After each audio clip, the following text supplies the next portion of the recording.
मुख्यालय राहणार नाहीयेत त्यांच्यावर तुमची करडी नजर राहणार आहे. कशी नेमकं आणि जे सापडतील मुख्यालय न राहणार आहे त्याच्यावर काय कारवाई होणार? इथून पुढे आता कुणीही एक जण जरी मुख्यालय राहिला नाही, कारण योग्य असेल ओके समजून घेऊ, आपण पण माणूस आहोत. आपण 10-1% सातत्याने राहू शकतात काही काम आहे, पण 90% लोक जर हे मुख्यालय राहिले नाही त्यांच्या टर्मिनेशन पर्यंत आणि जास्त हुशारी केली तर जुने जे त्यांनी ना मी त्याच गावात राहतो असे खोटे प्रमाणपत्र जोडून आजपर्यंत जितके पैसे खाल्लेले आहेत त्याच्यावर मी कार्यवाही करणार म्हणजे करणार, कोणत्या गोष्टी सोडणार नाही. त्याकरता मी ऍप डेव्हलप केलं आहे, त्यांच्या मोबाईलमध्ये हे डाउनलोड करणार आहे. मला त्यांना सर्वांना हात जोडून विनंती आहे, कृपया तुम्ही आता तुमचं कर्तव्य बजावा. आम्ही तुमच्या पण परीक्षा वेगळ्या घेणार आहोत, टीईटी फक्त नाही. तुम्हाला जर दर्जेदार शिक्षण देता येत नाही, दर्जेदार शिक्षण दिलं नाही, त्याचे पुरावे आणलेत आम्ही, त्यांच्याकडनंच रिपोर्ट घेतलेत सगळे. जर समजा 200 मुलं आहेत त्याच्यामधून फक्त 60च मुलांना सगळं येऊ लागलं, जेव्हा की 200च्या 200 मुलांना बेसिक गोष्टी सगळ्या यायला पाहिजे. जर असं ते आढळले नाही तर कायद्याने मुख्यालय राहण्याचा मुद्दा एक आणि त्याच्यामध्ये क्वालिटी एज्युकेशन दिलं नाही हे पण मी साबित करतोय.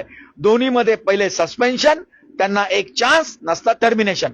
बरं, पण ते शाळांचा निकाल जो आहे तो ढासळत चाललाय. त्याच्याचमुळे ना कसं आहे माहिती का, आता शिक्षक महोदयांना किती वेळा सांगायचं, काही आपली मनाची किती वेळा सांगायचं, त्यांना शिकवताच नाही येऊ लागलं.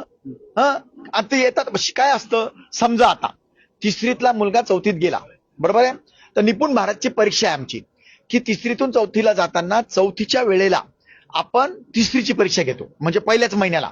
चौथीत तो आल्याबरोबर हे काय करतात, समजा आता तिसरीतला एंटर होता, पहिल्या महिन्यात ते जून जुलैमध्ये दाखवतात की हा मुलगा ढ आहे. आमच्या वर्गामध्ये 80% मुलं ढ आहे असं दाखवतात ते शिक्षक. मग ते दाखवतात की आम्ही 3 महिन्यामध्ये त्यांना पारंगत केलं, 60% आणलं आणि वर्षाच्या शेवटी आम्ही त्यांना 90% तरबेज केलं असं ते दाखवतात कागदावर. मग ते मुलं तिसरीतून चौथीत जातात, चौथीत गेल्यावर त्यांची चौथीची तिसरीची परीक्षा घेण्याचं केंद्र सरकारने निपुण भारत आणलंय याकरता. मग ते समजा तो 90% चांगला होता तर मग तो 85 यायला पाहिजे, तो डायरेक्ट 30 वर कसा येतो? म्हणजे ते सगळे खोटे फॅब्रिकेटेड डॉक्युमेंट्स बनवतायत. तसं आहे म्हणून त्यांच्यावर आता आम्ही कार्यवाही प्रस्तावित करणार आणि त्यांच्याकडनं सगळं चांगलं करून घेणार.